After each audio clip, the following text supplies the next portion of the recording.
In this video, we are going to explore why stablecoins are gaining traction around the world, who is using them and how. I will also share why I think this trend will continue in the years ahead.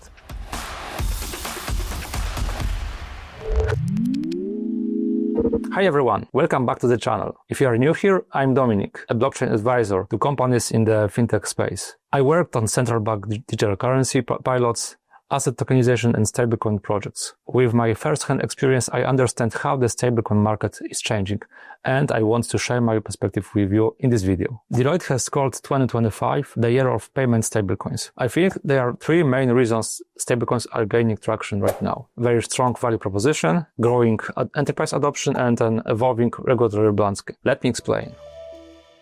Stablecoins offer a rare blend of qualities that traditional fiat money and cryptocurrencies simply cannot deliver at the same time. On the one hand, their value stays steady because each token is pegged one-to-one to a fiat currency, such as the US dollar or the euro. And on the other hand, they allow you to settle transactions in literally seconds and not days. That is because it's digital and peer-to-peer. There isn't a correspondent bank chain across many time zones that operates only within given hours, in which they can handle these payments. The coin itself is a smart contract token, so developers can embed its functions inside other contracts. Therefore, tokens can move automatically when, for example, a cargo sensor signals that the product has been shipped, or when payroll software reaches a certain day of demand. That mix has real measurable benefits. Last year alone, users shifted about $5 trillion in stablecoins for everyday payments. For context, this is already over a third of Visa's global volume. If we include trading in the mix,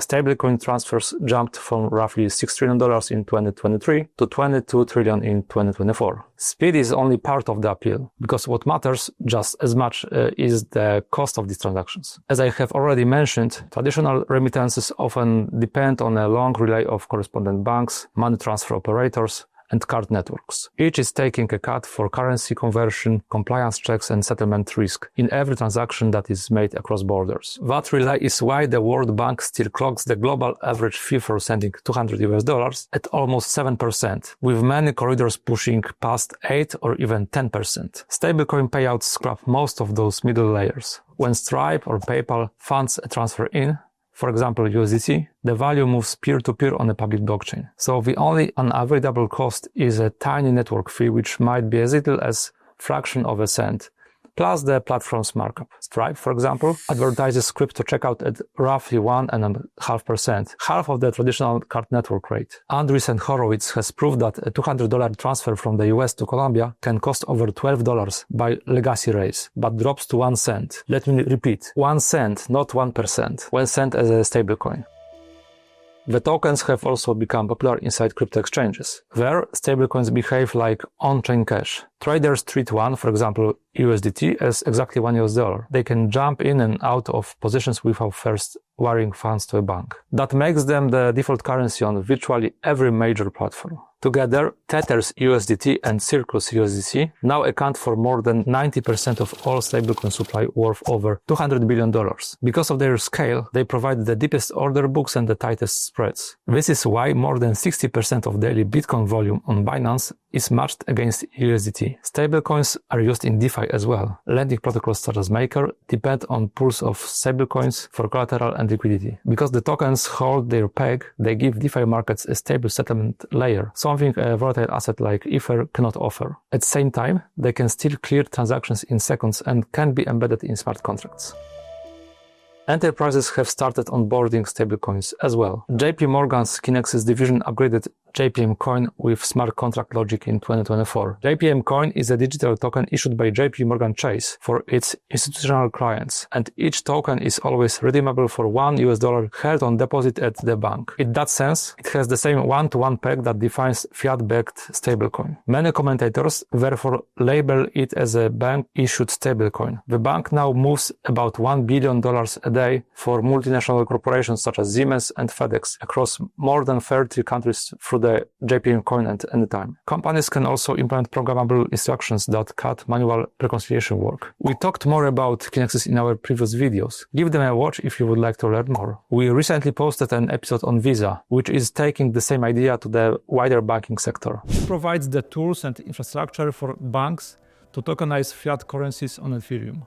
The banks can test it in a sandbox environment prepared by Visa and try to convert fiat currency into tokens or stablecoins. They can use these tokens to handle payments, trade assets, and offer loans. This points to a future where every institutional Visa client can run stablecoin-driven rails without building the technology from scratch. There have been reports that SpaceX has adopted stablecoins to hedge against foreign exchange risks. In markets with smaller client bases, SpaceX funnels Starlink subscription receipts from local currencies into USDT or USDC, then reconverts to fiat dollars in the United States. And this way avoids volatile local currencies and the delays caused by correspondent banks in payments.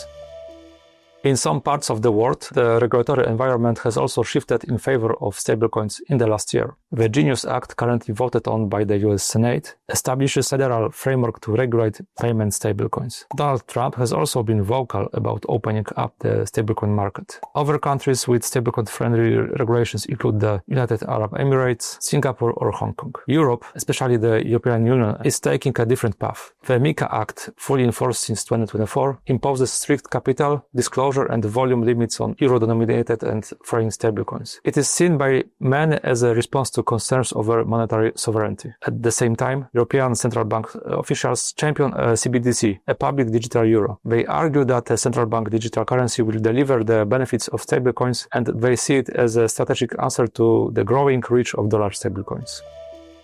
The key question is, where is the stablecoin market heading in the upcoming years? The US Treasury's outlook projects a $2 trillion market capitalization by 2028. These figures would imply expansion from today's roughly $230 billion base. Cross-chain bridges, wallet abstractions, and yield-bearing variants are maturing quickly, while enterprise APIs such as VTAP make issuance and settlement a configuration task rather than a coding project. Those improvements shorten the gap between pilots and production. Honestly, I can't see anything stopping stablecoins from gathering even more pace. Every signal points to deeper adoption and wider use over the next few years. That's it for today. If you enjoyed this video, check out our other videos on the topic of tokenized deposits, and as always, remember to stay on the block to stay ahead.